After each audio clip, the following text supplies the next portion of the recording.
I think we're starting now. Okay. Hi, this is Shels. Let's talk about the music. I'm doing extra credit paperwork for my class in radio at KGRGFM. And I nominate Ryan Castle here to help me with my extra credit and hopefully give me a little extra boost to start. Let's talk about the music. So the irony of this is I never did extra credit when I was in school. So really? No, never. Oh, Never. I didn't do regular credit when I was in school, let alone extra credit. I have never been the guy that said, I wonder if I can get extra credit on this. Never. Yeah. I always do extra credit. I always do extra credit. Any extra credit I can possibly get to get me a higher grade, I always do extra credit. And Tom always has an idea to do extra credit for beginning of the class. So sure. When he said it, okay, who am I going to interview? What can I do? And every time you help me with my own radio station, it's like, I got to interview this guy. I got to know who this guy is and say thank you for everything you've been helping me out. Oh, it's my pleasure. I'm glad I could help out.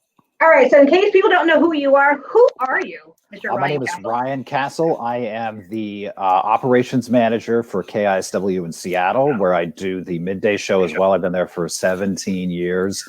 And I'm also the brand manager for our classic rock station in Portland, KGON, where I do a midday show there as well. And I also do a lot of content curation and band interviews and stuff like that nationally for radio.com. In a nutshell.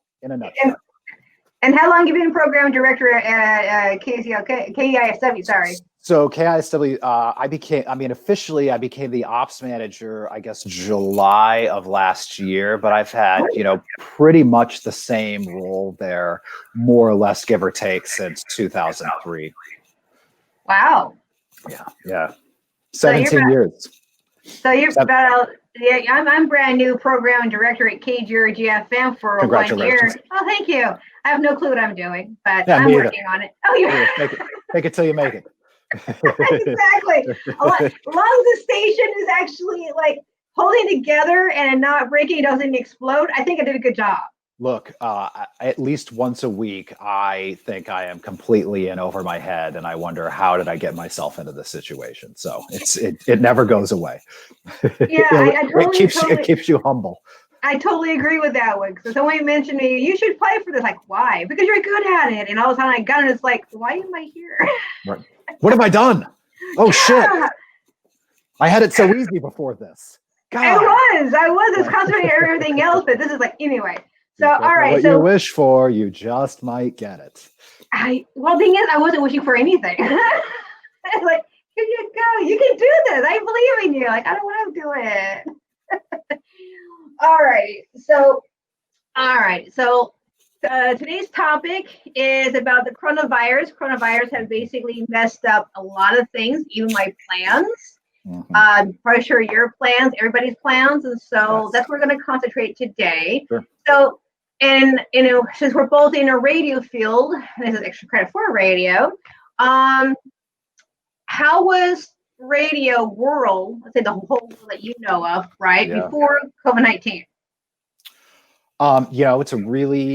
It is and was a really interesting time in radio at the beginning of this year. I can speak from my own little teeny tiny microcosm. I mean, business was good.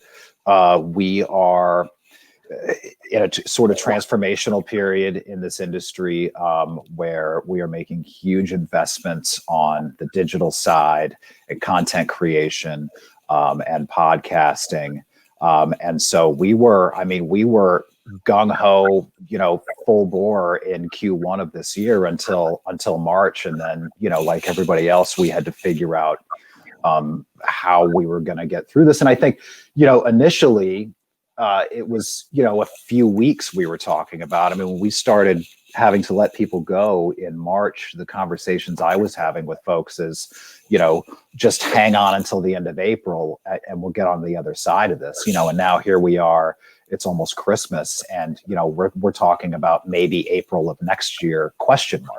you know? Right. So it was good. I mean, we were looking forward to a really big 2020. We had huge plans for this year, and then just, you know, like every other business, it just stopped. I mean, everything just stopped, and we had to figure out, you know, how we were going to make it work.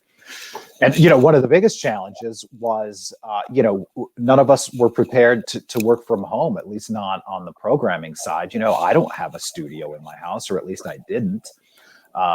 You know, little things like that you don't consider. And now all of a sudden, like, okay, you can't come into work anymore. How are you going to program 2 radio stations and work with a staff of 20 people and do 2 radio shows without leaving your house?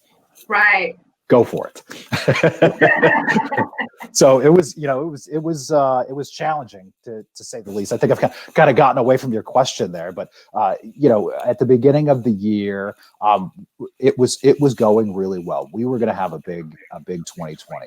We were really excited to do some pretty rad stuff this year, both on the air and you know, really on the air, digitally, and on the event side. I mean, we had big events coming up this year, and we just had to kind of axe all of it slowly but surely. As the weeks went on, we just cut away a little bit more and realized, okay, well, we're not going to be able to do this year, and this is probably going to have to go away, and you know, here we are.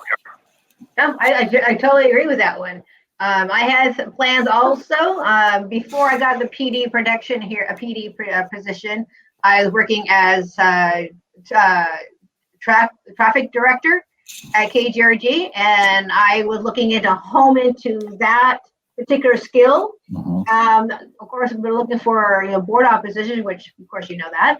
And one of the skills was to learn traffic logging and all this stuff. And so, like, okay, I can learn that one and get into board opping, and so I'll have that skill down.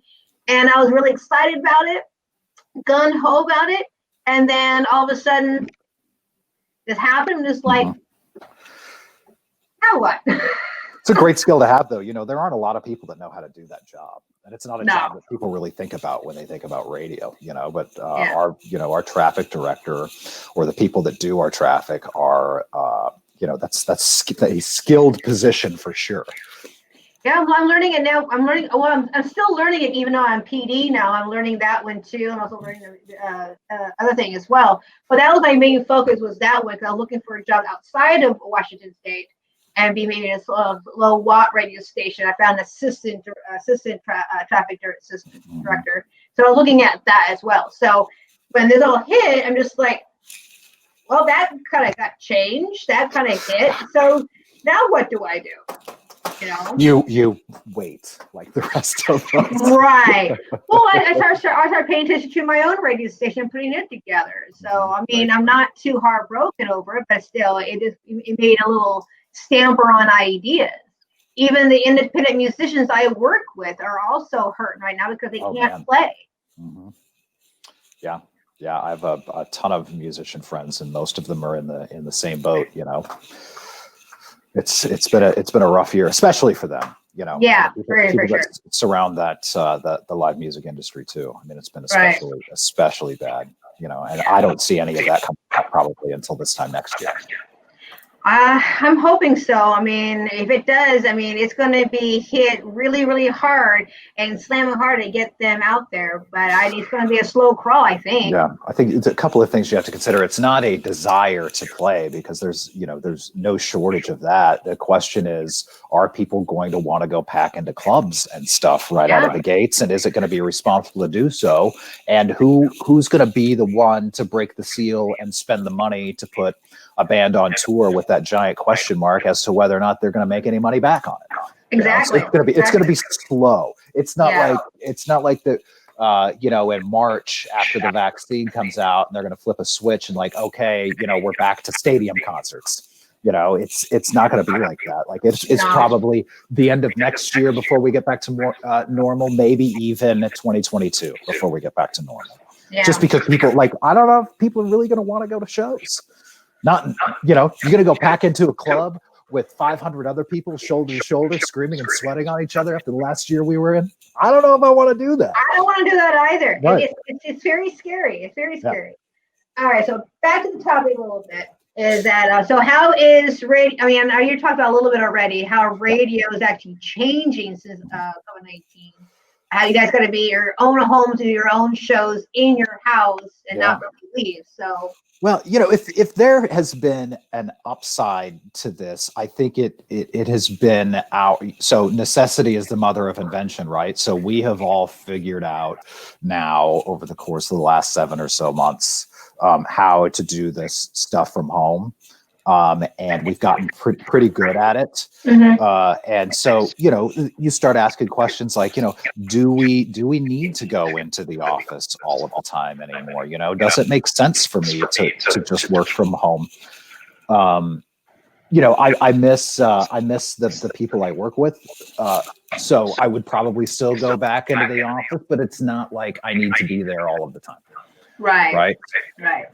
So, and a lot of people are doing that, and for people like Taryn Daly, who does our night show, she lives up in Stanwood. She would spend like 2 hours a day in her car every single day commuting. So is that really the most efficient use of this person's time when they can do it just as effectively without wasting all of that time in the car if they just do it from home? And then it begs the question also, do we need the millions of dollars worth of office space in the high rise in downtown Seattle? Is that just wasted money? Like, think about people in our sales departments who, live in Puyallup or whatever and commute every day and waste a bunch of time to come into an office and take a meeting and then go back and work in the South Sound on sales calls and stuff like that. It's just terribly inefficient. So it raises a lot of questions, but it is nice that we've figured out how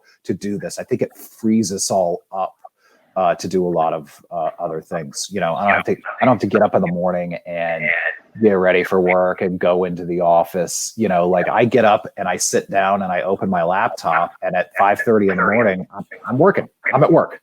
You know what I mean? And then at 2 in the afternoon, I don't have to be at work anymore. Depending on what's going on. So it's definitely a more efficient way of doing stuff. And they like it when you can do more with less people. Yeah, for sure. Well, it's kind of ironic because when I first started my podcast with Spider, my co-host at the time, he's in Ohio. I'm here in Tacoma, and we have musicians all over the world, and we did it all remotely right here. And I had an idea to get myself in my own office, which I do now. But the whole entire time, like, well, do I really need to? Can I do it in my own home? And it was very efficient to do my own place. Because once I'm done, I can just relax, watch TV, or go to bed, or do whatever I wanted to do. So we were already doing that way before COVID-19 hit. So it's interesting that you guys are kind of catching up already. Right. We definitely were not ready. I mean, it took a couple months to figure stuff out. I mean, some of the technology was there, but it had not been widely distributed or used. So we were putting stuff on like our personal laptops so we could bring them home, and they would give us like a microphone interface. And I took a microphone out of the production studio at one of the production studios, and I came home with software I'd never used on my laptop, an interface, and a microphone I stole out of the production studio. And that's how I did my show for the first month. Oh my God. Yeah. Sitting in this chair, I'm at the bar in my basement. So this is how we're going to do this. Okay. We'll figure it out. Is there any challenges that you come across between when you started until now, or are you still doing challenges? So, the technology was not ready for everyone to use it all at the same time. I mean, that was one of the biggest issues right out of the gates is, you would log into the software to access your desktop at work or to record your parts for your radio show. And because so many people were on it all at once, it would take 20 minutes for a log to update or something like that. And you're trying to do things as close to real time as humanly possible. And you're finding that you can't do that because things aren't getting to the studio in time, or it's taking things forever to update, or you're constantly getting kicked off of the system. I mean, more than once, I almost wrote an email to my boss, like, I can't do it like this. Like, it's just not going to work. You know, you find you're spending, 30% of your time logging back into your computer because you keep getting booted out. I mean, that is infinitely frustrating. You have to spend, 2 hours doing something that should take you 30 minutes, and you have more work than you have hours in a day already. You'll start, that I had hair at one point. it starts, you just tear it out. It grows on your face. That was the biggest challenge. I mean, that was the most difficult part, and that's gotten a lot better as we've moved along. I think that the other challenging part was that lack of camaraderie and creativity that you have in a radio station, especially like ours. Like, we're all pretty good friends. We all share a big office space. And just that hanging out in the office and that banter, you would come up with a lot of really great stuff, and you genuinely enjoy each other's company. So that was tough, not seeing those guys. It's like having your family taken away a bit, and you only see each other once every few weeks on video now. And these are people that you spent several hours a day with every single day. And then you hung out on weekends and your family's vacation together, and, all of that got taken away. So that was tough too. It really, it takes a toll on the creativity. I think some of that has probably suffered just from us not being together all of the time. Right. Yeah. I hear you. I mean, my very last live show I did, I stream live for the musicians to promote them and such. Mm-hmm. And we were doing O'Malley's for St. Patrick's Day.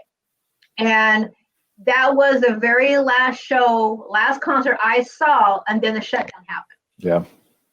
So I miss going out and seeing. So I was actually trying to get out of the studio doing something, trying to do my live shows and see how it works and such. So that was my studio. That was my inspiration to go and see people, and also to mingle, right. Have a beer with my friends, and now socialize. Yeah, and now I can't even do that anymore. It's like, it hurts. Yeah, it's been tough. And we get together every now and again. In my backyard, or, Miles and I from the men's room this summer would get together, at like Mike's Chili Parlor and sit out on the patio or something and try and find ways to interact. But it's not the same. It's just can't go to shows. You can't do all the stuff you normally would do. And, this is a group of people that was out a lot, and it just stopped. Yeah, I totally agree. Focus on someone else's in a second. I'm really good friends with Philip at Live 65. He helped me with all my station as well. And I had a meeting with him about a few things. And it's only a 30-minute meeting, but it turned into about almost an hour and a half because he really wanted someone to talk to. I'm so lonely. Yeah, and they are in Philadelphia, where they're actually have to work no matter what. They really can't really see. So their interaction is their customer who needs their help. Yeah. So I feel you. I really, really do. I really do. Yeah, and I have it better than most. My wife is at home as well. She's been working from home since March. So it could be worse. Like I have I'm sorry. Somebody lurking outside my window there. Oh. Speaking of my wife, she must have heard us. I have friends who, live in New York with 2 roommates in 500 square feet. You know what I mean? And so it could be a lot worse. Like we've got some space. She works upstairs. I work downstairs. It could be a lot worse. Yeah. I'm certainly not going to complain. Yeah. All right, so what do you guys feel that radio is going to come out of the whole thing once we're all out? Are we going to stay remote? Are we go back to the studio? What is the big picture? Yeah, we kind of touched on that a little bit. I think a lot of people will probably stay remote more, but not all of the time. It's really nice to have this option. Like I said, it's a lot more efficient now that we've figured out how to do it right. And I think the technology will advance more to where you can do the exact same show you would have done if you were in the studio. We're not quite there yet. But again, you know, that chemistry with the people that you work with, I mean, especially at KISW, because it's a big group of people. It's a diverse group of people, and it's a fun group of people. So, you know, I need that. And I think the best radio stations have that culture. And you don't get that when you work remotely. So I think it'll probably be a combo of the two. But, you know, and then it begs the question, like, do you need to live in Seattle to work in Seattle? You know, I mean, I've always wanted to live in Palm Springs. Maybe I'll just move to Palm Springs. There you go. It's a bit warmer there. But, you know, it gives you an opportunity to place great talent in other cities now that we've figured this stuff out. Like, I didn't start doing my show in Portland until April. Not that I'm great, but, you know, it gave an opportunity to put a guy who, you know, doesn't necessarily live in that city, but could bring something to the table as far as entertainment value goes to a radio station that desperately needed it, you know, right? And still do a show rather than a nationally syndicated show where everyone gets the same thing. You could do a show for Portland, right? Or you can do a show for Sacramento. We have some people on the alternative side. A friend of mine named Nicole Alvarez, who works at K-Rock in LA. Nicole and I worked together in Miami back in the early 2000s. You know, she's on in a few different cities now. They put her on back in Miami, I believe. She's still on in Los Angeles. They recently put her on middays here on the end in Seattle. And rather than doing some tanked, you know, show that's generic for everybody, like, she does an individual show for every single one of these radio stations and caters it to each one of these markets. So, you know, so I think you might see more of that. And she's a great talent, and we're lucky to have her. And you know, she's willing to put forth that effort to do a show for Seattle, a show for San Francisco, and a show for Los Angeles. That's cool. Yeah, totally. And it's kind of cool to be on every rad alternative radio station on the entire West Coast, you know? Right. And that's kind of what I want to do with my own podcast. I want to actually get it syndicated onto my independent radio station I'm building. And then everything else, if people want to have me and listen to the show and, you know, live the show. And that's what I want to cater us to. So this is actually a big inspiration that this is actually happening. Yeah. You know? Yeah, totally. Yeah. Alrighty. So what do you think? So how about future broadcasters who want to get a job in radio? How is that going to affect us coming out of college? Well, I'll be honest. It's lean right now. It really is. I mean, like so many other industries, we had to let a lot of people go, and it's a lot of those people were in those entry level positions, and a lot of those positions were eliminated over the course of the last 7 months or so. That's not to say they won't come back. You know, promotions and marketing, for example, like, you know, we don't have any events, right? So we don't have a promotions and marketing staff right now. But like, you know, part-time on-air gigs and those foot in the door jobs, I think will eventually come back, and people will have those shots. I mean, we're going to have to, or else, you know, we're not going to create the next great broadcasters, and our industry will suffer greatly because of it. But on the digital side, you know, you mentioned podcasting. We are investing a huge amount of money in this company on the digital side, and podcasting and digital content creation. So, you know, while we may be a bit leaner on the on-air side, as far as personnel goes, at least, you know, initially here, they are spending a ton of money on digital content creation right now. So there are a lot of jobs still in this industry, and great jobs. It just might not be what you picture as a radio DJ, right? You know what I mean? These jobs are very, very different now. Yeah, and I think, I mean, in my classes, last winter I was taking Tom's class in business management and radio. Every single generations I heard, the radio had to evolve, it had to grow into something else, and this is one of those things. Yeah, and it always has. You know, people. I have a buddy who does a podcast, and he keep losing your headphones there, dude. Losing my microphone. You'd think I'd done this before. You know, and I was gonna do some promo for his podcast because I thought it was great, and he was like, you know, is that competition? And I said, you know, I mean, I guess technically, because we are in the podcast business now, you know, we are, you know, people are consuming more audio now and more content now than they ever have before, especially audio.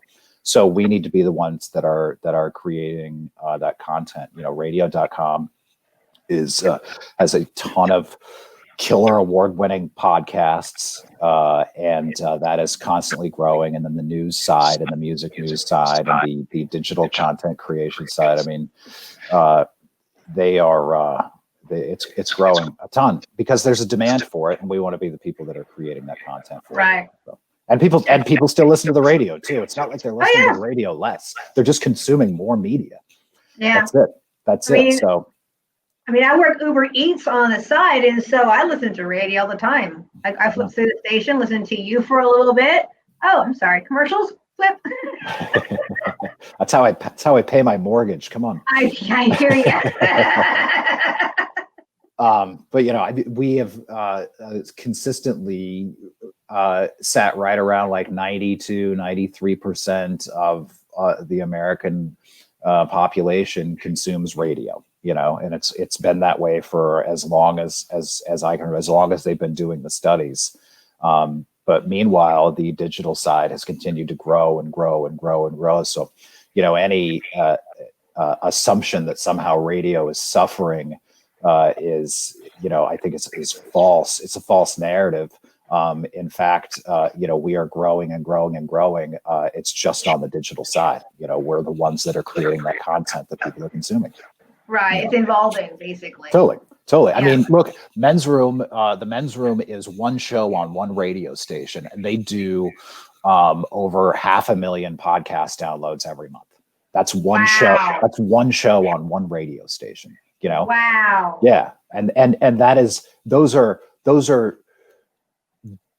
big numbers for a radio show, but not huge numbers for a podcast like a Pod Save America or something like that, or Joe Rogan, who do, you know, millions and millions and millions of downloads every month. So yeah, pretty impressive. Yeah, totally. All right. Anything else you want to add to this conversation? Keep on keeping on. Huh? Yeah, keep on keeping on. You know, I mean, it's been a tough year, but you know, there will always be great jobs for talented people in this industry. You know, it can be a tough one to get into, but it's incredibly rewarding if you can get it done. And I forget who said it. It may have been Conan O'Brien or something like that. But there's a quote about, you know, if you're kind and you're smart and you work hard, you know, you can do anything you want. And that's totally true in radio. Or you could be an asshole in this business too. That seems to work. Yeah, that's true. Yeah, that's true. All right. So towards the end of the segment, we always turn things around where our guests can ask me anything you want. I'm the host, so put me on the hot seat. Why you want to do this? Huh? Why you want to do this? Do the whole. I love it. What was the inspiration? My inspiration was back when I was probably 12, 13 years old. Maybe I was younger than that. And I heard Wolfman Jack for the first time. Oh, wow. All right. And he inspired me to be wild and crazy. And I thought it was kind of cool. And then Blondie come on and I'm like, oh, she's awesome. I want to meet her. And I had the opportunity, but I didn't get a chance to do it. And so that was my inspiration. And then I went to move to Houston, Texas, And I knew I was getting into radio, listening to radio, getting the idea of it. And I heard two DJs out there. I forgot their names. Oh, Loveless something, and then Scott something. Anyway, those two had a unique friendship and had as pizzazz.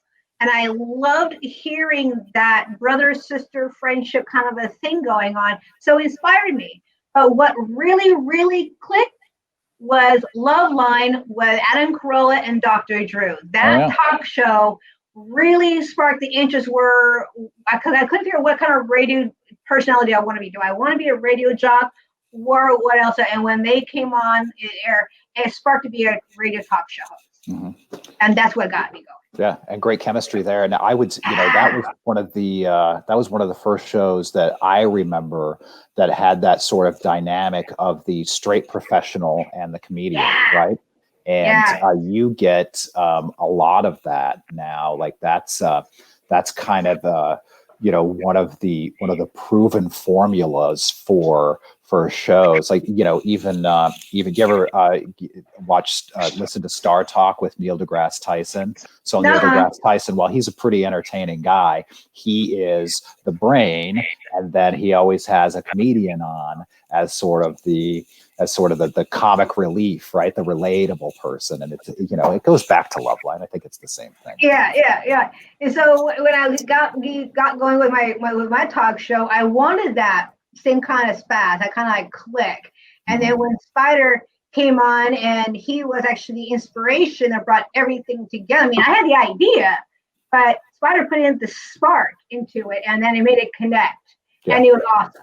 There needs to be some contrast in characters there. Yeah. For sure. If you listen to any of the shows on KISW, each person on those shows is its own unique character. They do, right? Yes. And some of it is certainly manufactured, or you emphasize certain aspects of someone's personality so it stands out more. But everyone is their own unique individual. You can sum up each person in a sentence. It's important that you have that contrast. So what else would you do if not radio? Something else creative, something else around music? Well, the thing is, I've already did radio was my first goal. I went to college for 3D animation and artistic and graphic design. Did that already. I did perform in a band called Super Geek League, so I did that already. Those didn't work. They didn't happen, so I came back to radio by accident. I did my podcast, and so here I am back at it again. I've been to a couple of Super Geek League shows. It's been a long time, though. Did they break up? Yeah, we did. Yeah, he went to a different direction. I was a jester. Gotcha. Yeah, that was wow. That was some time ago. I remember seeing them at El. Was it El Corazon? It was El Corazon at the time with the confetti cannons and stuff. I was like, wow, these guys aren't fucking around. Sorry. Okay. We're not doing SEC stuff. No. So and you swore like a few other times, so I wasn't stopping. What do you think your super strength is? What are you best at? My passion, my heart, my not giving up or anything. Yeah. These are good qualities to have. Would you say that's your weakness too? Possibly, because I have heart and passion where people kind of smush it and take it for granted. I get hurt with really hard. Sure. Hard with it. Yeah. Sure. What's your plan for 2021? Career-wise. I'm hoping to reboot. Let's talk about the music. It's already in process of being rebooting as it is. I need to finish the radio station portion because I told everybody that I'm taking a short pause on the podcast to take care of my mental health and get the station up and running. So I'm having a little setback with this radio station, but it's almost done. And so, but I'm in the process of working on that. I'm also working on the process of rebooting the talk show. And I'm really gun-ho on that because I really miss my talk show mentally, very, very badly. And this is actually my first interview I had for almost a year and a half, almost. Wow. Yeah. You're so honored. You should be. I think that's it. I mean, anything else you want to know from me? Anything you want to know about radio or the business or? Well, if you want, you can promote everybody, promote everyone at 99.9 and one down in Portland. Promote. Oh yeah, 92.3 KGON in Portland and 99.9 KISW in Seattle and radio.com everywhere. I always go to radio.com. Tell you the truth. Oh, good. Yeah. Okay, they're doing some pretty rad stuff over there, man. It's pretty exciting. You know, I'm in the fortunate position to be able to steer some things in that direction, whether it's artist stuff or whatever. And they take the ball and run with it, and they're doing some pretty cool stuff over there. And the great thing is everybody gets to benefit from that, right? So we land ACDC for something. Now we can push that out to all of our rock and classic rock stations, and now everybody has an interview with AC/DC, right? That's awesome. So you can land those big artists because you have that sort of scale of 25 radio stations or something. It's pretty cool. Absolutely. It's pretty cool. Like in the last 2 months, I've talked to Dave Grohl, AC/DC twice, and Ozzy. And that should never happen before. I mean, every now and again, you'd land like a big one like that. Right. How is Ozzy doing these days anyway? He was great. Yeah. He was awesome. Funny story. You want to hear the funny story about the interview? We had been, so this was August, I guess. And we had been working on some stuff with Ozzy because he had the album come out in January. And so we went to Ozzy's house in January, just before COVID, was just starting to break in the news, and did some stuff for the album release. But we had more things planned later on down the line. But then COVID happened and everything got put on pause. And then a lot of the people who did some of our video and our content creation people unfortunately lost their jobs, and they kind of restructured everything over at the national level. And in the meantime, we're still trying to work on this stuff with Ozzy, because he has the 40th anniversary of Blizzard of Oz was coming up, and he was putting out the new television show, and A&E was doing the I think it was called The 9 Lives of Ozzy Osbourne, the A&E biography on Ozzy. So all of this stuff was going on, and it was all kind of culminating. I think it was in August. So we had been pushing to get another interview with Ozzy over video this time. And some other things, some odds and ends promotions and things like that around all of this stuff, right? So what we'll do is, we'll sit down and have a 30-minute interview, and then we'll repurpose that audio and the video and all of these other different areas. That's what the people at radio.com are great at, right? So I might talk to Ozzy for 30 minutes, but you'll see 5-minute clips here and a piece of it over there, and they'll use it for all kinds of different shit. So, we had gotten a note finally, Sharon and Ozzy are going on vacation, so they're going to be dark for the next couple of weeks. We'll pick this up when they get back. Okay, cool. And then we got an email. This is me and my boss. Let's start knocking out some of the stuff next week. How about Wednesday or whatever? And I was like, yeah, fine. Wednesday at 9:00. Sure. So what I thought and what my boss thought and what we collectively thought was we were going to have a meeting with the people at Epic Records and Ozzy's camp and figure out how we were going to nail down these, 5 or 6 sort of items that we had been spending so much time trying to get done. And, so I log in at 9:00 on Wednesday, and there's some dude there that I did not recognize and I did not know. And he asked how it was going, and I said, it was during the wildfires. And I said, it's really smoky up here in Seattle right now. Besides that, we're doing all right. And he goes, okay, great. Here's Ozzy. And he hands the phone, and now I'm sitting here in this chair, right where I am right now, looking at Ozzy Osbourne on my screen, and I realize in that moment, oh God, this is the interview. I had no idea. So I had sent notes 6 weeks prior of the things that I might want to talk about so they could clear it.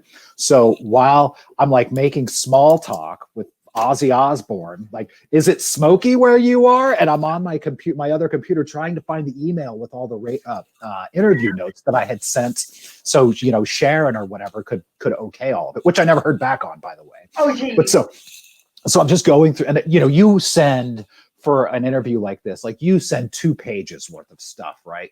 So you come up with like 50 things you want to talk about, and because, you know, they're going to cut 20 of them. And, you know, Ozzy can be, how do I put this? He is a really sharp, funny guy, but, you know, he has good days and he has bad days. And if he's having a bad day, you better have a lot to talk about, because it's not like you're just going to sit and have a conversation. You're going to ask questions, he's going to answer it, and that's going to be it. So you want to have a lot of stuff, right? So I'm like making small talk, like trying to dig up this email. And while I'm doing that, my boss pops on the screen. We're on Zoom. He logs in because he thinks we're having a meeting too. And like at one moment, our eyes meet, and he realizes what I had just realized. Like, oh no, this is the interview. So I go, Dave, will you make sure this gets recorded? And he's like, yeah. And so he pops off the screen, and he starts recording because he's the whatever, it's his Zoom account. He set up the meeting, and I find the notes and I sit and talk to Ozzy. We have a great talk for like 20 minutes. We have some laughs, like it's a ton of fun. It's super loose. It's all over the place. Like it's the most unfocused interview I've ever done in my life. But it was super good. We got off the phone and I felt like I had just almost gotten hit by a car and like just missed it. You know what I mean? Like I was so relieved. And then my boss called. I'm like, did we just pull that off? Did that really just happen? And we had a great chat and it turned out awesome. But you know, for one moment there, it was the nightmare scenario where you're standing in front of the class with no clothes on, right? You've shown up for the thing completely unprepared and you don't know what you're doing. For a minute, I was like, oh, F. But it worked out, and it was fun, and it made for a great story. Right. Okay. So when inspired you to be in radio? Was this something like this? Yeah, I always wanted to do this. Yeah. Yeah. I mean, I was the kid who made recordings off the radio on cassettes and like did my own breaks and stuff when I was 10 years old. Yeah. And then we had a radio school. So my family moved from Everett to Eastern Washington when I was a freshman in high school. And in the Yakima School District, when you're a junior and senior, you could at the time, I mean, this is, you know, the mid 90s, you could take a vocational course at the community college rather than electives, right? So you would take your 3 required classes like math and, you know, biology and whatever else at the high school. And then rather than taking PE and wood shop and home ec or whatever, you could go over and take a vocational course at the college. So they had a radio station over there. And so I tried to get into the electronics class because you couldn't get into the radio class. But I couldn't get into that class either. And I had a friend who was in the radio class and he put some strings and he got me in. And that was it. And that was it. And I've done it ever since. Yeah. Yeah. Wow. Never looked back, just hit the ground running. And that was it. And that's when I was 16 and I got my first job I was 15. I got my first job the following year at Cats in Yakima, and I did weekends and fill-in stuff, and I would board op Mariners and Sonics and Seahawks games on the news station. I would fill in on the country station. I did a classic country show. I had no idea what I was doing, but if they asked me to do it, I did it, and you know that's how it works. Yeah. And then you move around, and you know I lived in all kinds of exotic places like Des Moines, Iowa, and Birmingham, Alabama, and Milwaukee, Wisconsin, and you know I did all the things for a few years in all of the different places, and I lived in some really great places too. I lived in Minneapolis, which was awesome. I really enjoyed Milwaukee. Milwaukee's a cool town. Lived in Miami for a little while. I hated it. But so you move around a lot and you learn things, and you know hopefully you grow and you get better at your job. And then when that job that you always wanted, which for me was to come home and work at KISW, you know, finally comes available, you go for it with everything you got. Right. And then when you get it, and then when you get it, you don't leave. You know, and that's it. And yeah, for sure. You know, there's a reason why we have had a consistent staff for so many years. Is you know this is the kind of job that people get and they don't want to leave. Yeah, true. And that's the kind of job you want. And those, and you want your employees to feel that way. Like this is the kind of place where they want to work forever until they retire. So that's what we try and make here. And, if I keep at it, I might be able to retire sometime in the next 75 years. There you go. All righty. So is there anything else you want to add before we end this interview or conversation? That's it. I'm gonna go drink some beer because I did that yesterday. That's what Sundays are for. Right. I think I'm gonna go work at Uber Eats for a little while, and then I'm probably calling it. I didn't work Thanksgiving, so go make some money. Probably not a lot of business for Uber Eats on Thanksgiving, huh? No, it was slow on Friday. I got busy yesterday, so hopefully work half a day today. Yeah. So. By today, everyone's done eating turkey leftovers. So like, I just need something else, anything else that's not turkey. Absolutely. All right, we'll go get them. Thank you so much for. Yeah, you're very welcome. Thank you. And you were welcome to come on the show when I basically reboot the whole thing. So cool. All right. Just when it's live, you gotta watch your I know. Gotta watch it because I am putting this up with the music on KGRG FM. So it's funny. I don't do that on the radio, and I've never done that on the radio. But sometimes you get me out of that bubble, and I slip. Yeah. So when we go professionally live, you can't slip. Of course. This is a practice run. Of course. Wouldn't that be unfortunate? All right. Cool. Thanks, Castle. Thanks. I'll talk to you later. See ya. Bye. All right, guys. And that was my exclusive interview with Ryan Castle. And I will reboot. Let's talk about the music as soon as I possibly can. So stay tuned. The words of Tom at KGRG FM. Stay tuned, stay healthy, and I forgot what else he says, but we'll get there. All right. Google it. 9 Inch Nails. And what's the other one? Oh, Groovy. You guys know what that means? Take a swig for all these songs. I'll do it again. Groovy. 9 Inch Nails. And Google it? No. What I miss? Anyway, I don't know what brings back the drinking game or not, but I'm just referring it because that's the only words I know. All right. So let's talk about the music. It's coming back very, very soon. So I'm all excited about it. All right. Thanks, guys. Stay tuned. Stay healthy. Bye.